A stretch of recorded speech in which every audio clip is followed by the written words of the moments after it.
Pongeza sana jana Watanzania wote walioangalia mpira usiku.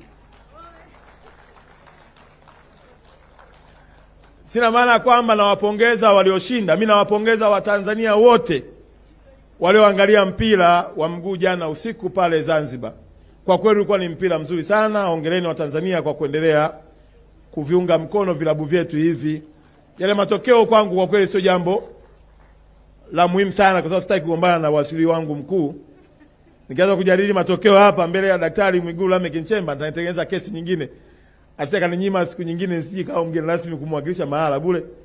Lakini nawapongeza sana. Moja la kwangu tu muhimu kwa bodi ya ligi. Tunataka umakini kupita kiasi kwa marefali. Jana sikujisikia vizuri kama waziri wa michezo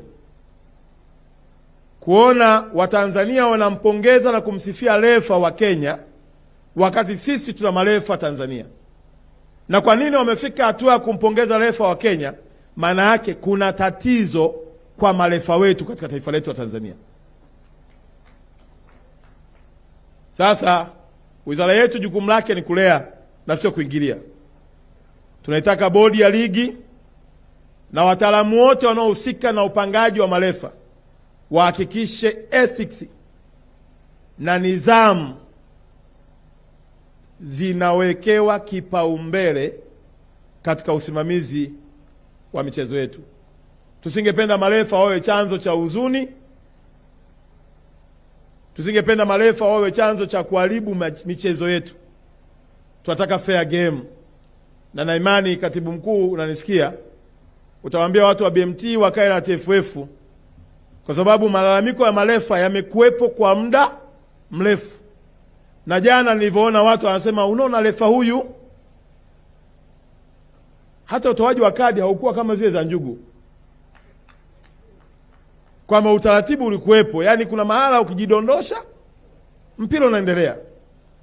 Sasa tusingependa marefa wetu waendelee kunyoshewa kidole. Mnakumbuka yule refa aliyechezesha timu yetu ya Taifa Star pamoja na timu ya Morocco. Ndugu zetu wa CAF walivyochukua nini? Hatua. Hata kwenye baadhi ya watu wa FIFA wamemweka kwenye daraja ambalo mpira ule alionekana kuharibu.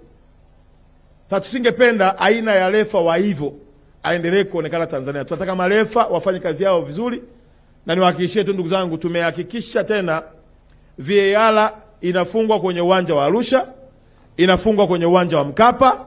Maana yake sasa refa ukichanganya uwanjani watu wanataka ukaangalie kwa assistant referee, na ukigoma kama alivyogoma yule wa Morocco basi tutaamini mamlaka zinazohusika na usimamizi zitachukua hatua stahiki.